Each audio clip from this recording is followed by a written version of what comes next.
Welcome, everybody, and we are delighted to be here at what is the oldest college at the University of Toronto, in the chapel at Victoria College for the inaugural presentation of TVO Debates. At last counting, there were 45 billionaires in Canada, and they are part of a rather exclusive club in this world. There are some 2,153 billionaires worldwide. They control about $8.7 trillion in economic activity. That is a sum roughly equivalent to the annual GDP of Canada, the United Kingdom, and Germany combined.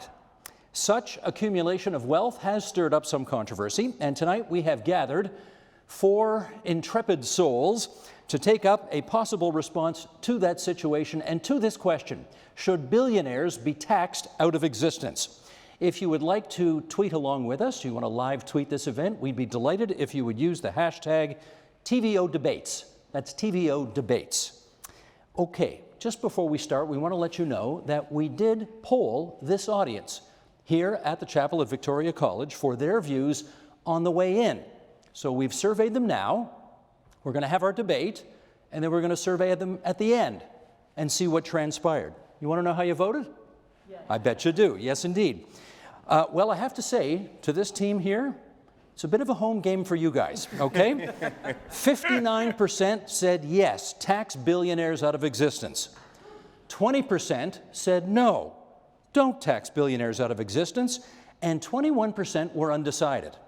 So we know a bunch of things right away. 1 out of every 5 people in this hall tonight is open to persuasion by either side, and then I guess it's incumbent upon both sides to try to maintain what they've got. And remember, the winner at the end of the night isn't necessarily the one with the higher percentage. It's who's moved more votes over the course of the evening. So we're going to have our debate now, and we'll see whether or not you are able to persuade people here any differently. Let's meet our debaters. On the yes side, Armine Yalnizyan, formerly an economic advisor to the current federal government, now an Atkinson Foundation Fellow. And Linda McQuaig is here, former federal NDP candidate, co-author of The Trouble with Billionaires, how appropriate is that for tonight, and most recently the author of The Sport and Prey of Capitalists, How the Rich Are Stealing Canada's Public Wealth. Arguing the no side, Graeme Moffat, entrepreneur, neuroscientist, currently chief scientist with the new startup System 2 Neurotechnology. And Sean Speer, one-time senior economic advisor to Prime Minister Stephen Harper, now assistant professor in public policy at the U of T's Munk School of Global Affairs and Public Policy. And I know all of you want to join me in welcoming them here to Victoria College tonight. Thank you, debaters.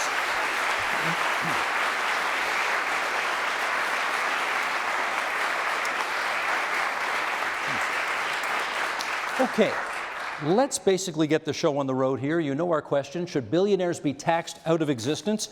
We're going to have opening remarks from each of you. You see the clock down here. 4 minutes to each of you, starting with Armine Yalnizyan on the question. Armine, the floor is yours. Thank you, Steve. And I have to proclaim my priors, which is, as an Armenian, I am not really pro any statement that says we should tax any group or do anything to any group out of existence. But given the facts, I'm willing to do my best on this one. And in fact, last year, the top 500 most wealthy people on the planet saw their wealth increase by 25%, an eye-watering $1.2 trillion in just 1 year. And in Canada, we have seen the doubling of the number of billionaires over the last decade, and now they control $172 billion of our public wealth. At the same time, we've seen more precarity for more people. Yes, it's true, unemployment rates are at rock-bottom lows in Canada, but wage growth has been remarkably slow, and we keep seeing people struggling to get by. In fact, in the bottom 20% of Canadians, 1 out of 5 of them doesn't even have $500 worth of net worth. So something's going on here where there is more money, tons more money, but it is so poorly distributed that it's creating a whole bunch of stress, and both of these things are a result of public policy. They are not a result of accident or people's personalities. It's policy that created more billionaires that control bigger shares of markets both domestically and globally. It's policy that created billionaires that pay less in taxes than a generation ago and have more tax shelters because of their lobbying. And they are immeasurably richer than they were a generation ago, but paying considerably less, while at the same time we do not have money to repair and extend infrastructure. We don't have enough clean water in the country. We don't have enough affordable housing or affordable childcare. All of these things, my friends, by policy design, not by accident. So you have to ask yourself, why are we protecting billionaires instead of protecting the vulnerable? What is it that's so special about these people? Because let me tell you, there's nothing magic about this group of 43 Canadians and 2,000 and some odd global wealthy people. In fact, in Canada, half our billionaires inherited their family fortunes or their family businesses. A third didn't make their money by doing anything other than making money by investing or managing other people's assets, or being real estate agents, or the ultimately lucky break, online gambling. Importantly, amongst the true billionaires that were entrepreneurs, not one of them started off as a billionaire themselves. So, if you really want more innovation in society, you want a more inventive society, you want a more lively society, you want better jobs, you want prosperity, make sure every job is a good job. Follow the money and tax it so that you can create social support so everybody can benefit from growth.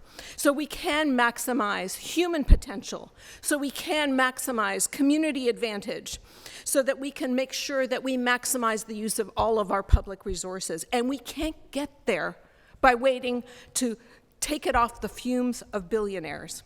So I ask you to work with me, to work with our systems, our democratic systems, to tax billionaires out of existence. That's Armine Yalnizyan.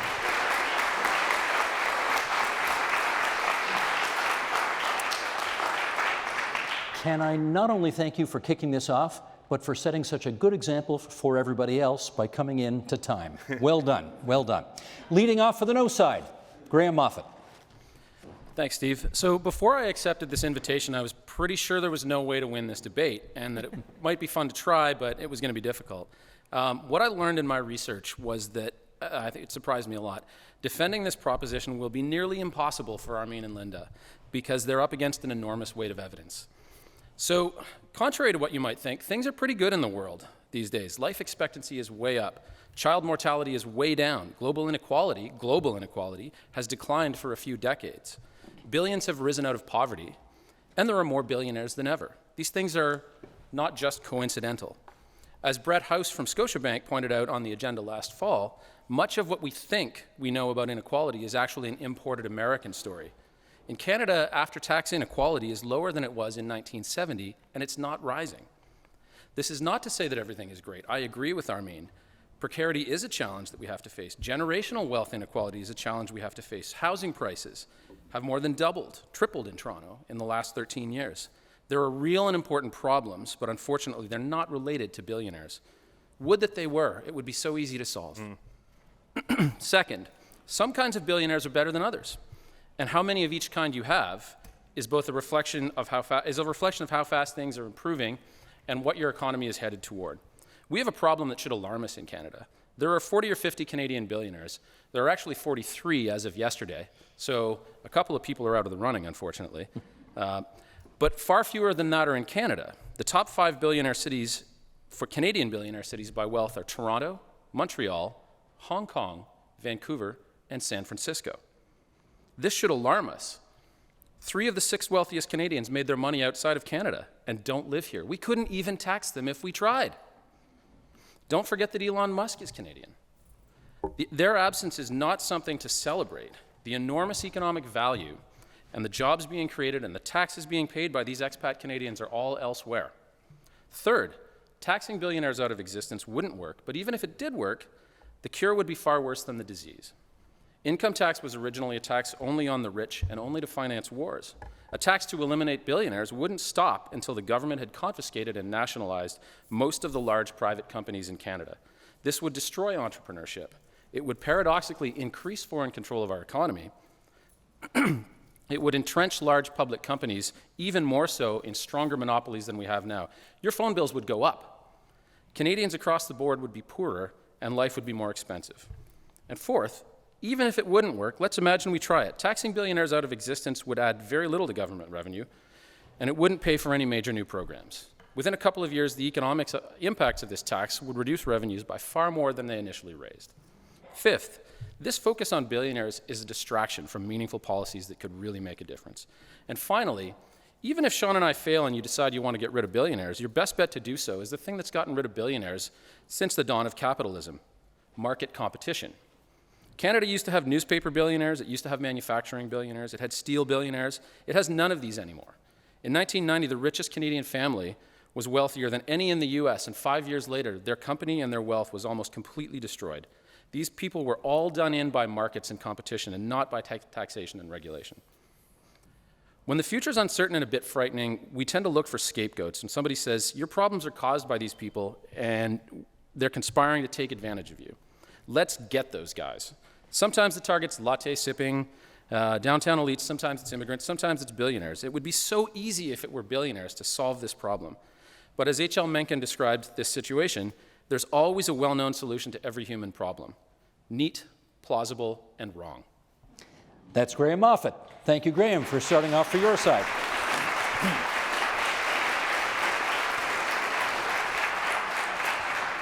Let's go back to the yes side, and Linda McQuaig, your 4 minutes, you're on the clock. Thank you, Steve. Very impressive, Graeme. In fact, so impressive, I want to give you some money. I'm going to give you a loonie every second. You can keep that. Thank you, by the way. If I wanted to make you a billionaire, I'd have to keep doing that, counting out those loonies all day and all night until the year 2052. You can do that if you like. Be a lot of fun. But that's 32 years from now. Billionaires are not only rich, they are incomprehensibly rich. You know, my partner and I think that people should be rewarded for hard work and for inventing things. But today's rewards at the top are, quite frankly, absurd and completely out of line. I mean, take the richest person in Canada, David Thompson. He saw his fortune grow in the last 5 years from $20 billion to $40 billion. That's $4 billion a year. So that means that his income in those years was 80,000 times the income of the ordinary Canadian worker, like a nurse. But is David Thompson, did he work 80,000 times as hard as a typical nurse? Was his contribution worth 80,000 times what a nurse's is? I don't think so. You know, we're told always that we have to, it's really necessary to have these big incentives in order to encourage innovation. But is there anyone who really seriously believes, let's say, that Bill Gates wouldn't have created Microsoft if he'd only, thought, oh, geez, I'm only going to make a few million rather than 100 billion?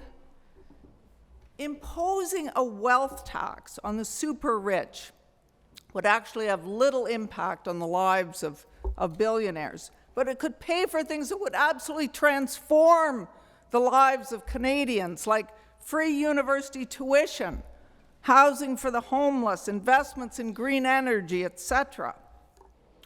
Billionaires don't deserve their vast fortunes, I would argue. Their vast fortunes which were offered acquired due to political connections, monopolies, cronyism, or simply from inheritance You know, the lucky circumstances of birth, or what Warren Buffett calls the ovarian lottery. Multi-billionaire David Koch once explained how he became so incredibly rich. It all started out when I was a little boy, he said. One day my father gave me an apple. I sold it for $5 and bought 2 apples and sold them for $10. Then I bought 4 apples. This went on day after day, month after month, year after year, until my father died and left me $300 million. We used to, oh. Is that time? I had a lot more to say, but Linda McQuaig, everybody. Okay.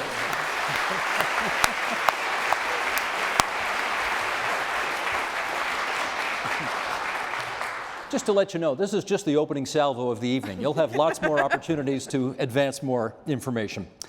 Sean Speer, you're batting cleanup tonight, and your 4 minutes start now. Thank you, Steve. I want to make a point that we're already observing bribery in this debate. I think you ought to keep that in mind as you register your vote. how do you think billionaires get their money?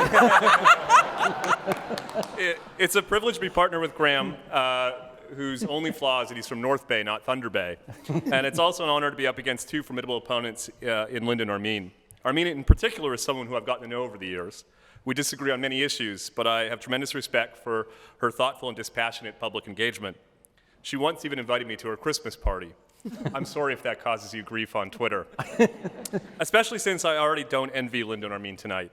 They have an impossible task. Remember what our resolution is. Should we tax billionaires out of existence? Linda and Armine, therefore, aren't arguing that we need to redouble our efforts to reduce poverty, increase social mobility, or address inequality. They aren't arguing that we need to reform our current tax and transfer system to respond to structural changes in the modern economy, or that the tax burden on wealthy Canadians will need to adjust to advance these goals.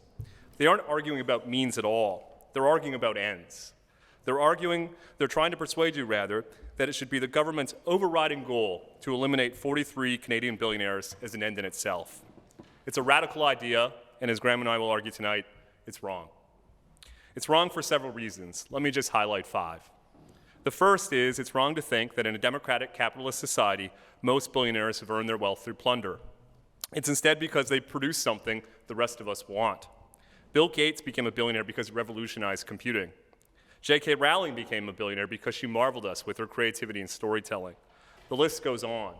The fact is, most billionaires are billionaires because they've made our lives better in one way or the other.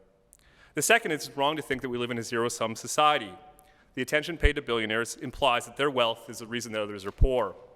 Yet the data tell us that low, middle, and high-income Canadians have experienced income growth for the past 35 years or so. Would we like to see higher growth for low-income Canadians? Of course we would. But it's far from obvious how eliminating billionaires would help us to achieve that goal. The third is it's wrong to think that billionaires don't already pay a significant share of our collective tax burden. The Canadian tax system is highly progressive. We can discuss or debate how we ought to make it more progressive. But the idea that high-income earners don't pay their, quote, fair share is a values argument, not an empirical one. The truth is the top 1% of earners currently pay more than 1/5 of all income taxes in Canada. The fourth is it's wrong to think that eliminating billionaires won't have economic costs in the form of less entrepreneurship, investment, and other economically useful activities. We can discuss or debate the magnitude of these effects, but theory and practice are clear. Don't just believe us.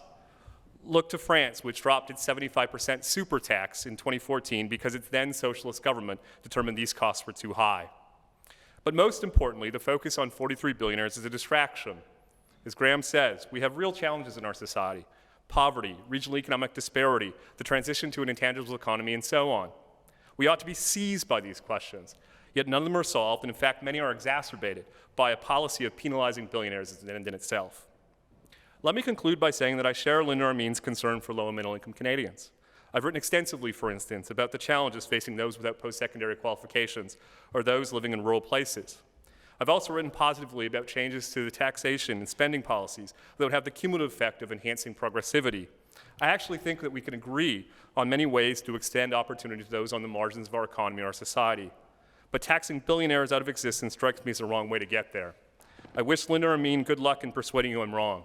I think they'll need it. Thank you, Sean Speer.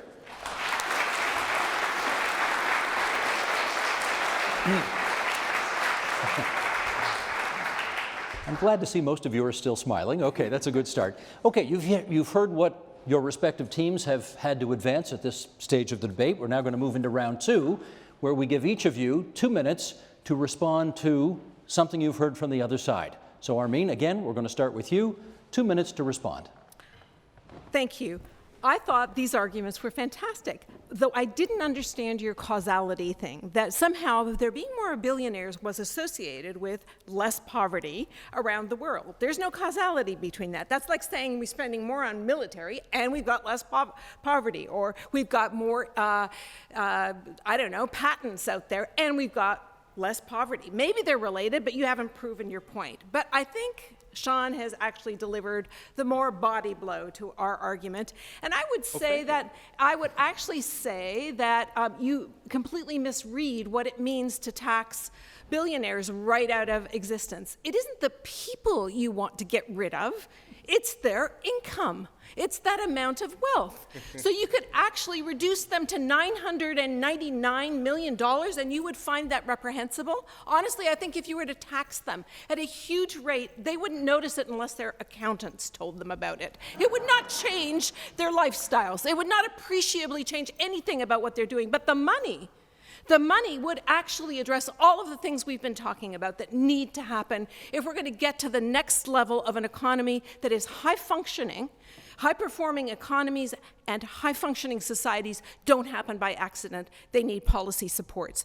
And so I think it's really important for us to understand that when you say the top 1% pays 20% of income taxes, it's still less than it was a generation ago, number one, and it's because they earn more income than everybody else. That's why they're paying more taxes. And if we all think that the best thing we can do for people is to cut taxes, and we keep raising the threshold at which people aren't taxed, then we're going to find where we're at right now is something like 38% of the population doesn't pay any taxes. It's not because they're all poor, it's because we don't tax them. You can't suck and blow at the same time. Pick a lane. You want more people to pay taxes? Let's all pitch in. But you know what the billionaires are facing? They're either facing pitching in more or pitchforks. Thank you, Armine.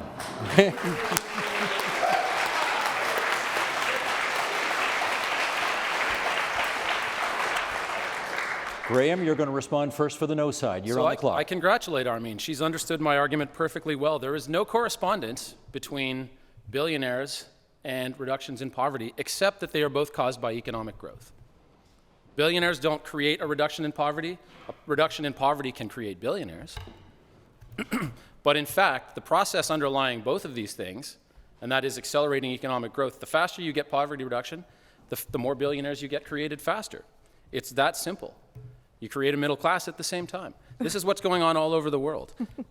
Now, here's a more interesting trick is, so I am from North Bay, as Sean said, and so the Thompsons are a bit of a home team to us in North Bay because Roy Thompson got his start in 1931 buying a radio station, or radio frequency, and then built a radio station with $200 in startup capital. Now, you can say inherited wealth is maybe unfair. Maybe we should have an inheritance tax like many OECD countries do. I wouldn't disagree with you there. In fact, we should probably make it very robust. But you have to be very careful about any tax that you create to try and eliminate billionaires, because for all of his life, Roy Thompson was creating value not just for himself, but for his employees, for the people in the cities that he owned businesses in, the radio stations that he launched, the newspapers that he owned. He was employing many, many thousands, tens of thousands, hundreds of thousands of people. This is a big problem for a tax that eliminates billionaires, because ultimately what you're trying to force people to do is, of course, billionaires don't have $1 billion. They own a company that has employees and assets. And the only way that you can take that is to either force them to sell the company or have the government seize the company and then run the company. Let's imagine that for a second, what that would actually look like. So we decide that we want to take Toby Lutke's $1 billion or $3 billion or $4 billion, and we want to eliminate it. That means the government is the largest shareholder, the controlling shareholder of Shopify, a company that's created 5,000 jobs in the last 5 years in Toronto and Ottawa. What happens then? He's forced out. Does the company continue to grow? Do investors still have confidence? That's a tough question that has yet to be answered by the billionaire tax move. Graeme, thank you very much. Linda McQuaig, you're up for 2 minutes. Yes, thank you, Graeme. So many fallacious arguments, so little time. But you guys are doing a terrific job. There's so much to pick up on, but Sean, you said something about how we have such a progressive tax system here in Canada, which is not in fact true. In fact, the truth is we used to tax the rich much more than we do today. Between 1940 and 1980, both Canada and the United States imposed really high income taxes on the rich and much higher corporate taxes. And yet, economic growth was extremely strong in those decades, and the benefits were widely distributed. In fact, it's often called the golden age of capitalism. Since 1980, however, the rich have successfully pressured Canada and the United States to cut their taxes. And we were always told in doing this that would spur economic growth. But economic growth has actually declined in both countries since 1980. I also want to pick up on, both of you, portray billionaires as basically beneficial to society. Studies show, however, that in very unequal countries, there are much fewer opportunities for those at the bottom. For example, there's less upward mobility in America today than in more equal countries. As someone said, if you want to really live the American dream, move to Sweden. Another problem with billionaires is that they have enormous political power, and they use that power to push governments to enact all kinds of changes to their advantage. The wealthy influence the political system in so many ways. As the political operative Mark Hanna famously said, there are two things that matter in politics. The first is money, and I can't remember the second. Okay, Linda, thank you very much. That's your time. Sean, to you for 2 minutes now. Just a couple of points of correction. First of all, I mentioned earlier that presently the top 1% of earners, roughly 275,000 Canadians, pay 21% of all income taxes. In 1982, at the height of the Just Society, that number was 13.4%. You're not including other taxes, though. I'm talking about the total tax. Whoops. Of course. But on the point, Linda, that tax rates used to be higher in the past, you're comparing apples and oranges, of course.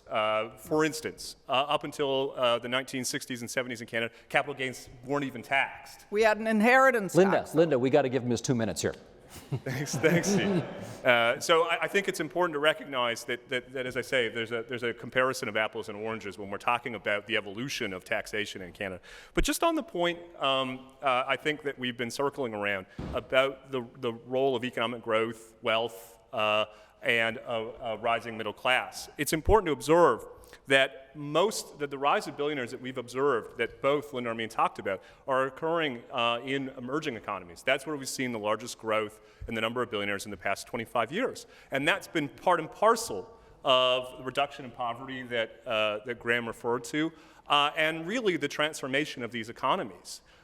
In a lot of ways, the rise of billionaires in these emerging economies is a sign of health. And it seems to me the types of policies that Linda and Armine are talking about would not just forestall growth in those places, would not just eliminate billionaires in those places, but would risk undermining the extraordinary transformation of those societies that we're observing because of markets, because of capitalism, because of economic growth. And so it seems to me we need to be clear about what we're talking about here. We're talking about putting a stick in the spokes of the economic activity that is transforming emerging economies around the world. Thank you, Sean. I guess we're about halfway through our presentation tonight, so it seems like a good idea just to sort of reset. We've done 2 rounds. We've got a couple of rounds to go. So let's just remind everybody that you are joining us tonight for our inaugural TVO debates. We are here on the campus of the University of Toronto's Victoria College in the beautiful Vic Chapel.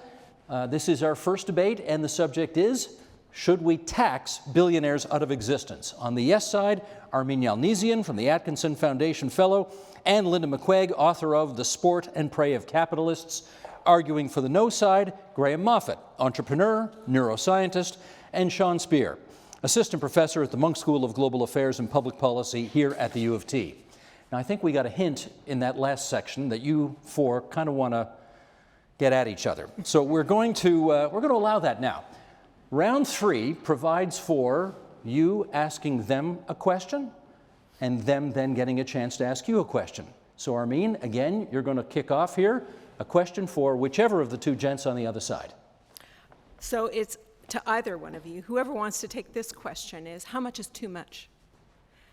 I initially thought I was not going to go for this tax billionaires out of existence. But would $999 million be putting sticks in the spokes of economic growth? Like, how much is too much?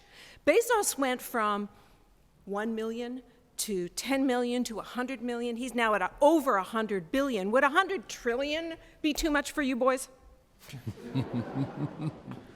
That'd probably be too much. Well, it's interesting.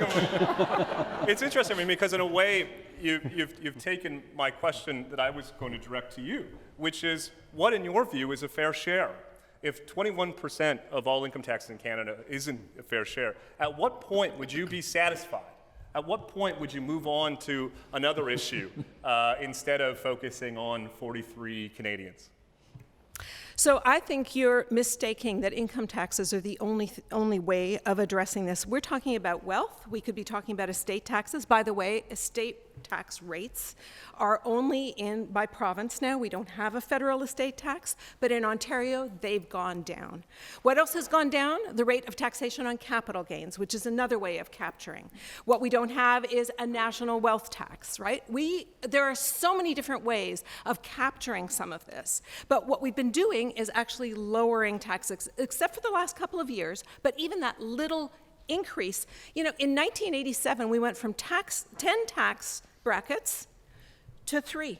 And now we're back up to 5, but people at the top are being taxed far less than they used to. So there's lots of different ways of taxing, but the point is, I don't think somebody's going to be hard done by if they only have $999 million. Do you? Can I respond? Yeah, sure. So, one of the tricks about looking at tax rates is how much money is there actually out there to get if you put a tax on something. Now, you can have a wealth tax like Switzerland, where I used to live, that kicks in at $100,000 in fortune and goes up to 6% if you've got more than $3 million in fortune. But what you're talking about is something very different. Yes. Let's say we decide we tax billionaires out of existence and we leave them with, some reasonable amount, right? Which is the proposition in front of us. Yeah, is $999 million reasonable? Okay, so let's say that we leave the 43 billionaires with $999 million. That's $43 billion. That means that your total taxable amount, if you manage to get them to liquidate all of their assets, is $100 billion. That's not going to pay, that's it. That's the total wealth of all the billionaires. It's a rate of $172 billion in wealth. It's some portion of that. Yeah, but most of that is outside of Canada. Well, not most, but about 30 or 40 billion is outside of Canada, which leaves you with about 100 billion. Most of those people live in Canada. But what about the money that you tax them out of existence with? You got a lot of money there. Yeah, so you take $100 billion. Let's say you spread it out over 3 years. It doesn't cover the federal deficit. Who cares about the federal deficit? There's no money that just tax them out of existence for what purpose? There's no money to get. There's an enormous pile of money there, and it is taxable. And ultimately, what this comes down to is you're not going to put a wealth tax on billionaires. You can't. It doesn't generate enough wealth to really do anything except get rid of billionaires. It absolutely could. No, it couldn't. It would get rid of them one time. Then you have to start taxing millionaires. Then you have to start taxing people's houses. Then you have to start taxing and so on and so on. Which we do. You want to ask a question to the other? Yeah, you can respond and ask a question to the other side if you want as well. Okay. Well, I just want to respond. When you say $100,000 tax in Switzerland, that was one of the problems with the wealth taxes in Europe. They set them too low. We're envisioning, if you listen to Elizabeth Warren, Bernie Sanders, Jagmeet Singh in Canada for that matter, they're talking about setting at 50 million as a floor. As Elizabeth Warren says, the first 50 million you get is totally tax-free. Then on the next dollar, you got to pay 10 cents. Is that too much?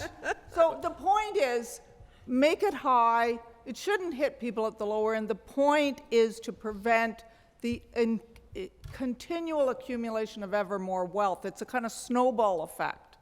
That's unfortunately not the point. The proposition before us No, is that tax is- billionaires out of existence. Yeah, not but it's not 3% taxing on $1 billion. millionaires. It's not taxing rich people out of existence. Not 3%. 3% doesn't tax them out of existence. Exactly. Go and read Piketty's next book, Capital and Ideology. I've read it Right? carefully. Yeah, so because And I live his in a whole generous... point is, his whole point is, if we don't start taxing wealth, what's going to end up happening is that wealth is going to become ever more concentrated. Well, because I grew up in a generous welfare state that has billionaires and also provides for a good education system because of the tax rate, I can speak French. So I went and read the book before it came out in English.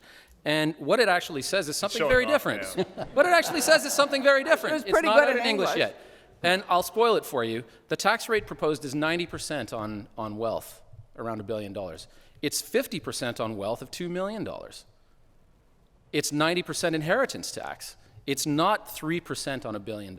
What you're talking about is total Well, confiscation. you can actually set the rate at many different places. The point is to prevent the fortunes from getting ever bigger and squeezing out everybody else. 25%. Let's Which give, lead to my if I question. may, let's give Sean one chance to respond, and then you are having so much fun, I'd kind of like to get into this as well, and I'll ask a few questions. Go ahead, Sean. I would implore the audience to remember they're discharged with the responsibility of persuading you that we ought to eliminate billionaires as a policy end, not that we ought to be debating the progressivity of the tax system or what we might do with the resources that would come from that. They're having to make the case that as a policy goal, we should not want to have any billionaires in Canada. And the rates that you're describing, Linda, and Armine, simply won't achieve what you're talking about. Well, then the only let's way make to them achieve higher. what you're talking about is confiscating wealth, is confiscating private companies. That is the only way that you can ensure that as of the end of your term in office, we have no more billionaires left in Canada. Can I jump in with this? Are we prepared to say that are you prepared to make a distinction? Armine, start us off on this. A distinction between the deserving versus the undeserving billionaire. When you realize that you're actually not talking about getting rid of rich people, you're just trying to redistribute the pot of public resources. Look, there's no billionaire that became a billionaire on their own. They aren't miraculously wonderful people. Half of them inherited their wealth. I thought it was great that you mentioned how Thomson Pear actually created the empire, the family empire.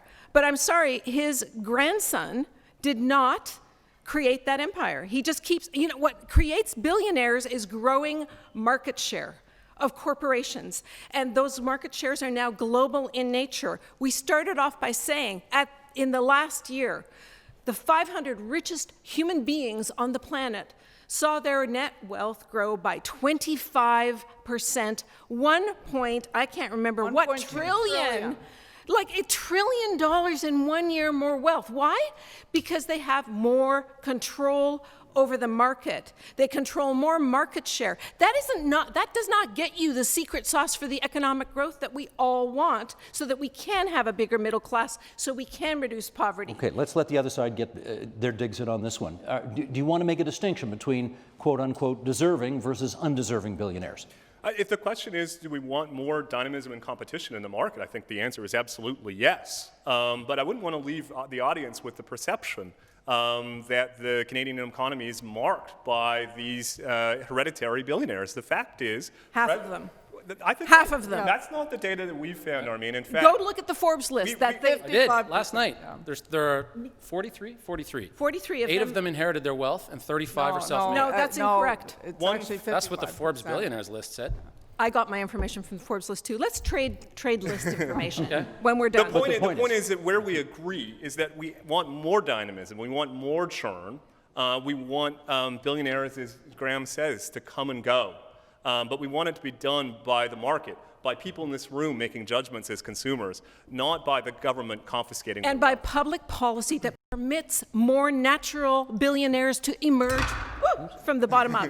From the bottom up. Spread the money Absolutely. around. You Spread need the to Newer, have not more fewer. Pardon me? Newer billionaires, not fewer billionaires. Well, they don't need to be billionaires. don't- How about ordinary people getting a chance in life, Why, getting a break. why getting are some there so many billionaires opportunity? that won't even agree to more minimum wages going up? There are plenty of billionaires that don't want minimum wages to go up. Why don't they want the same thing for their workers? That's a policy dispute. I mean, that's not a matter Easy of, for you that's not a to matter say. You of say value. billionaires Well, Linda, create you know who jobs, else- consumers create jobs, not billionaires. Money in the lots of- pocket of consumers creates. There are Linda, can I lots of try captains. this? Can I try this with you? The Giving Pledge, right? Warren Buffett, Bill and Melinda Gates, they've decided essentially to give away their fortunes, right? You okay with that? You on side with that? You know, it's better if they do that than if they spend it on big yachts. But let me put it this way. I don't actually think we should rely on billionaires for philanthropy. Don't forget, they get a 50% tax break for donating that, their money, and they typically get their name on the building, which is in fact what they're really after, and that shouldn't be tax deductible because that's the real benefit. And furthermore, why do we let them make the decisions where the money should go? They have their favorite charities, and interestingly, their favorite charities are almost never in poor parts of town. Either one of you want to respond to this? Absolutely. Go ahead, Graeme. I think they're right. They're absolutely right. We have loopholes in our tax system that allow people to pay a lower tax rate, billionaires to pay a lower tax rate than some people who are earning $100,000 a year. We should close those. Absolutely. Yay. We cannot rely on billionaire philanthropy to save us from any major social problem. Absolutely. But that's not a case for eliminating billionaires. That's not a case for taxing them out of existence. And Steve, may I make one other observation? We talked, Linda referred to the role of billionaires in politics as a cause for concern and a justification for the type of policy reforms that they're talking about. And Graeme talked in his opening remarks about the risk of importing the American experience to Canada. I think this is a great example. We have some of the most constrained political donation rules in the Western world. I think those serve us well. They serve to ensure that our politics is inclusive and broad-based. And I don't think we have a problem with billionaires disproportionately influencing our politics. Just one example. In the past 2 federal election campaigns, third-party spending has been driven by labor unions, not by billionaires. And so if we want to come together to get money out of politics, I would welcome the chance to stand with you to close loopholes that enable labor unions to disproportionately influence Canadian politics. Linda. Can I just point out that, in fact, the influence of billionaires on our politics, although less obvious than in the United States, is pervasive. It's not just donations to campaigns. For instance, the way billionaires generally own our media. And does our media, it's interesting, this debate we're having tonight, do we hear this kind of debate very often in the media? Is it just a coincidence that this is being on the public broadcaster, TVO?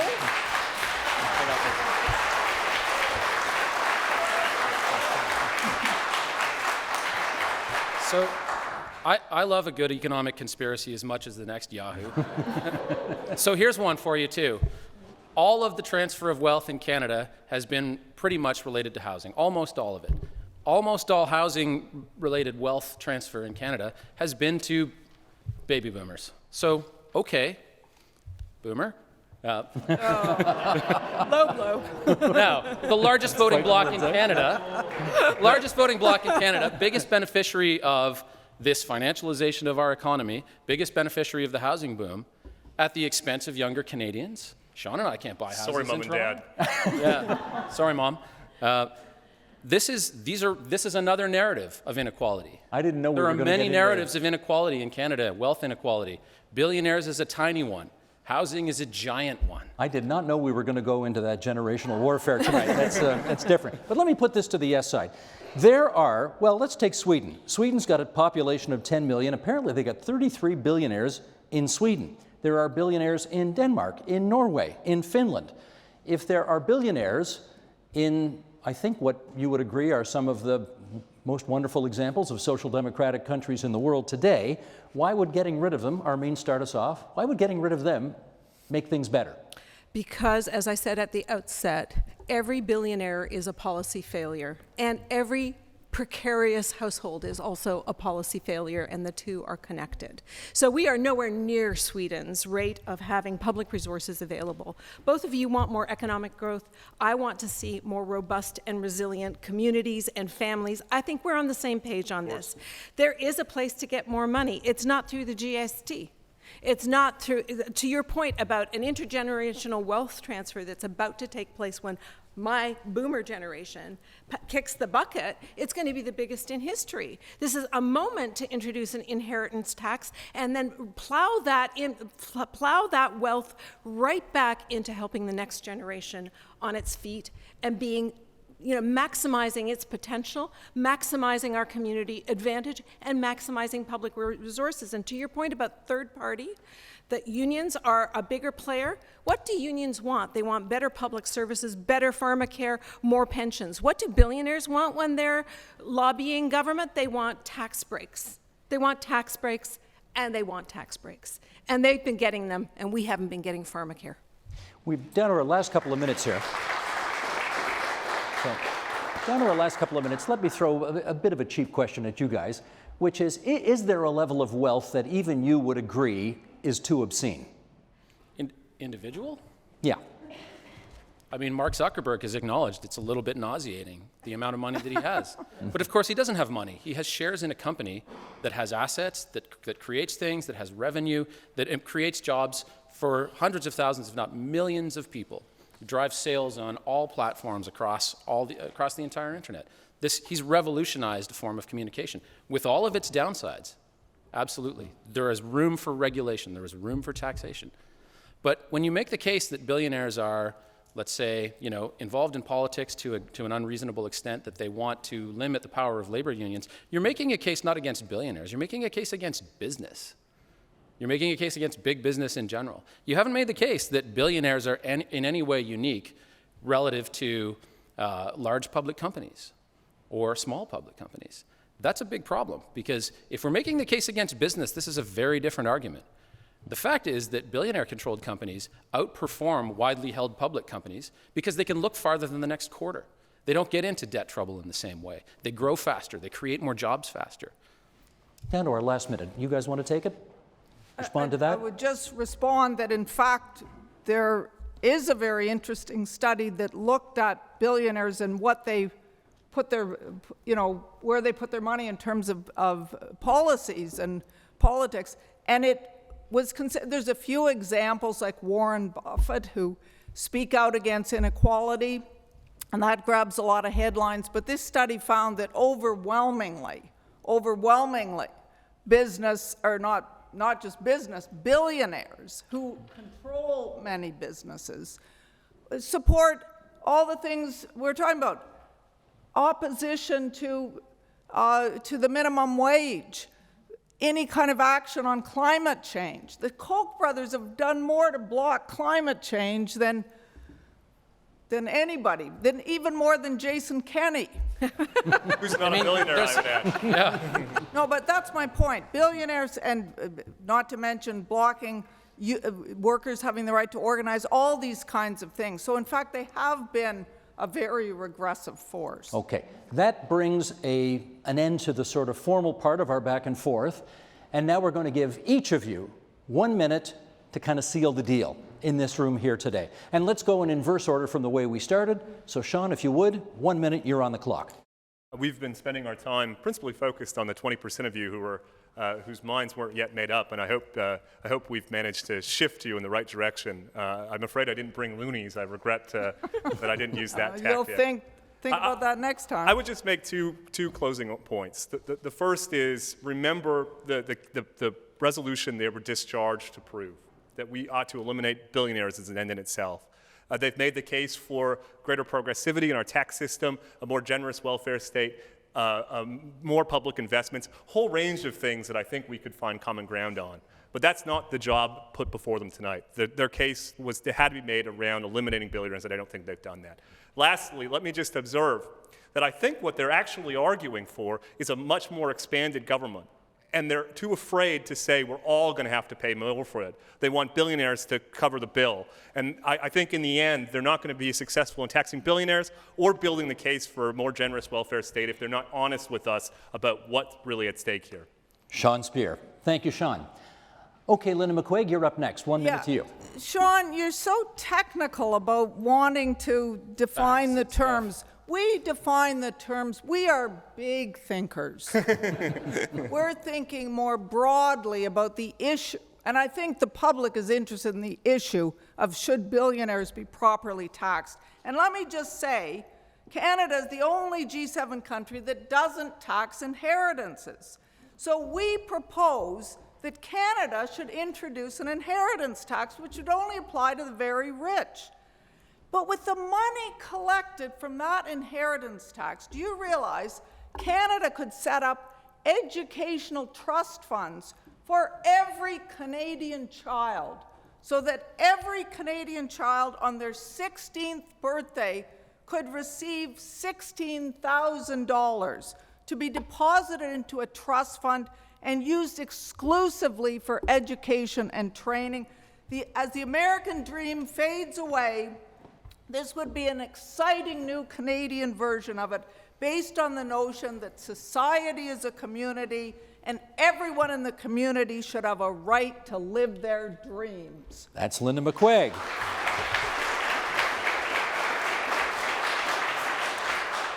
Graeme, last minute to you. So, as Sean said, thank you for including us in this. I think it's been a lot of fun and we've learned a lot here.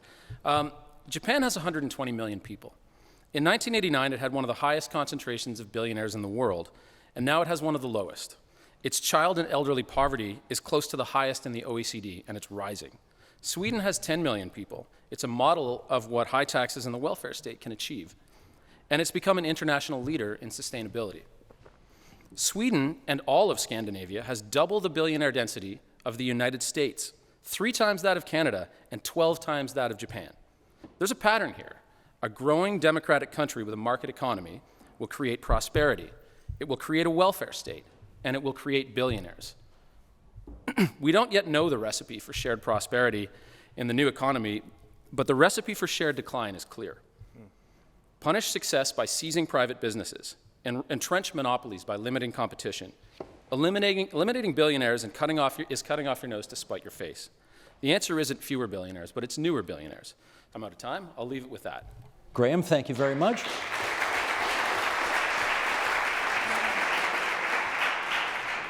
Armine, you get the last word tonight. Okay, well, focus, people. We are entering a period of slow growth. And if you want that secret sauce of more growth, you've got to get not only newer billionaires, but newer middle class and newer people lifted out of poverty. You need to invest in your people. There's no way we're going to get there without having a bigger role of government in society. And we're going to have to tax more. Who we tax more? Well, I got to say, billionaires are looking like easy picking right now, because we actually have seen this phenomenal growth in wealth, 25%. In the last year alone, trillions of dollars. Why are we not talking about protecting the most vulnerable by asking the most affluent to share more of what they've got? We're not eliminating them. We're not seizing their businesses. We're just reducing the amount of wealth to a little bit under $1 billion. Why? Every billionaire is a policy failure. We can have a policy success, but we can't do it on the fumes of billionaires. Thank you, Armine Yalnizyan. I'm going to come join you all up on stage now. That was great, everybody. Thank you very much for joining us this evening here at Victoria College. And now it all comes back to you, because you'll remember, of course, we've asked you to weigh in on the question when the evening started. We're now going to ask you to get on your smartphones again, because we want you to vote based on what you've heard so far this evening. Get on your phones, text A for yes, billionaires should be taxed out of existence. Text B for no, they should not be taxed out of existence. And if you're still undecided after all that, which I suppose is theoretically possible, For us. there is still an option for you to vote C if you think you haven't been persuaded one way or another. If you're still undecided, vote C. Okay. A for these folks, B for these folks, C if you're still undecided. While you are doing that, it gives us an opportunity to say our thank yous, those of us who brought this program to you this evening. We are really grateful. A big thank you to all the staff, President Will Robbins here at Victoria University in this gorgeous chapel at Victoria College. You made us feel so welcome, and you were so professional in the way you handled everything. This is a gorgeous campus, and we thank you for treating us so well here. Can we also thank you who came out this evening and decided to participate in this debate? Give yourselves a round of applause. We appreciate your time this evening.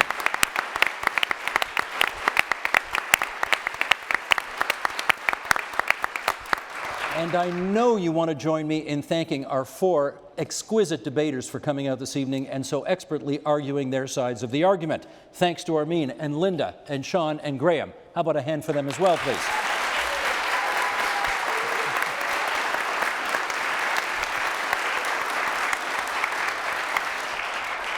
And if you don't mind, a little self-indulgent thank you to some of the folks at TVO who made this happen as well. Our technical producer is a guy named Mark Ford. When we go on the road, he is like a field general. He is absolutely awesome, and he gets stuff done. Our director is the great Osmondo, as we like to call him, Sheldon Osman, who's the guy, whenever I ask him to throw to tape, he's the guy. Hey, Sheldon, roll tape. That's the guy. Our production crew is here tonight. They've all been splendid. Our producers as well. Wojtek Schemberg produced tonight's debate, and I think we ought to give him a hand as well.